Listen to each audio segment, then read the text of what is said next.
this is where, with the are we entering a dark age or coming out of one, I'm actually optimistic about this, in the sense that these tools that have been afforded to us kind of free people to some degree, not perfectly, from some of those forces inside the previous institutions of learning. And you can now, if an audience or an interested group come with you, the shackles of all of that weird system of trying to impress person A and looking for money to fund the research, all of that can kind of, to some degree, disappear. But it's not super conducive to like the heavy sciences where you need a budget to do your work. Well, I agree with you, but people really have to break their addiction to the proxy of authority, right? If you are of the belief, as I think most normal people are until some point, that in general, the authorities and the institutions in which they live are basically right about the big stuff. They make some really embarrassing errors, but it's self-correcting over time. So basically, if you say, look, I'm one of the enlightened people, I don't have the time or the capacity to study all this stuff independently myself. So more or less, with the acknowledgement that there is a great deal of noise in the system, the signal to noise ratio is such that I'm going to trust the institutions and the experts, and I'm going to be right a lot more often than I'm wrong. If you think that that's true, you've got a problem now, because something has actually corrupted the institutional framework. So every institution is now broken. And as soon as you get out of that and you say, actually, you know what? I do need to trust other people because I can't do all this work myself. It's impossible. Who do I trust?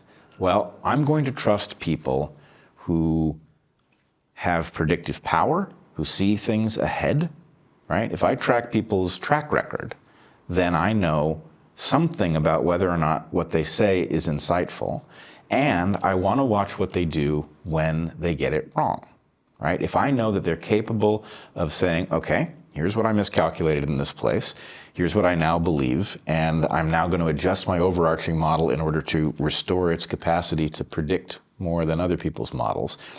If you find those people, it doesn't really matter what degree they have. I literally don't care. If you're self-taught, all the better. The question is, does your model predict things other people's model doesn't? That's the real test, and a degree is no longer a proxy for it.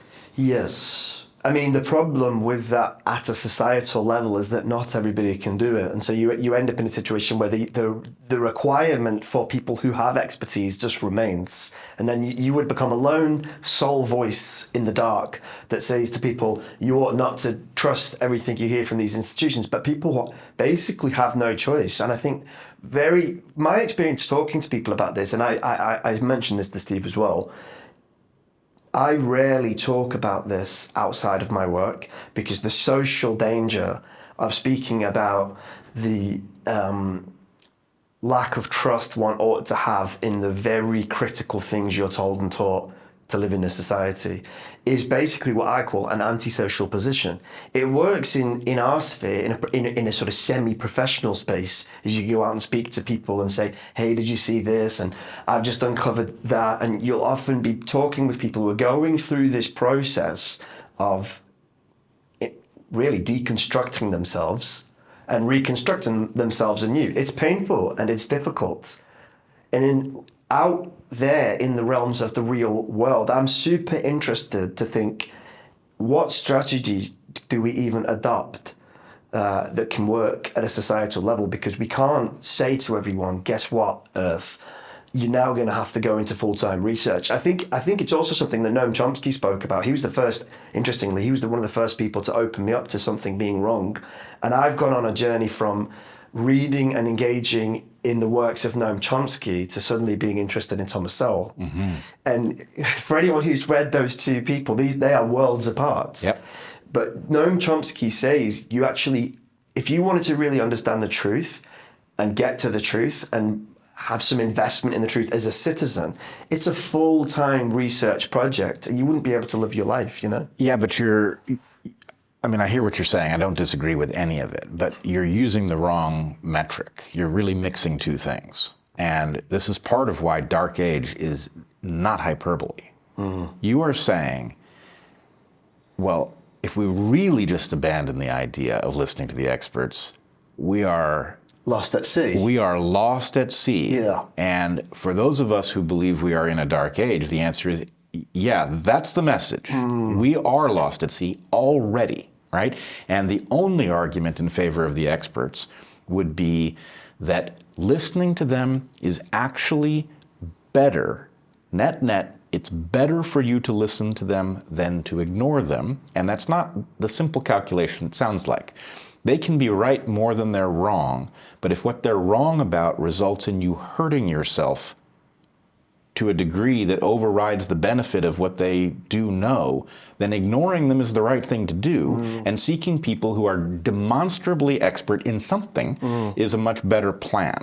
So I am not telling you that it is clever in a dark age to abandon the university and listen to people on podcasts instead, right? Do your own research. I'm a huge fan of it, but it is not a substitute for functional institutions. But I would also point out, that's not my fault. I've been pointing out the institutional problem for decades, and nobody was listening until COVID. So we are, the dark age is not, it's not a metaphor.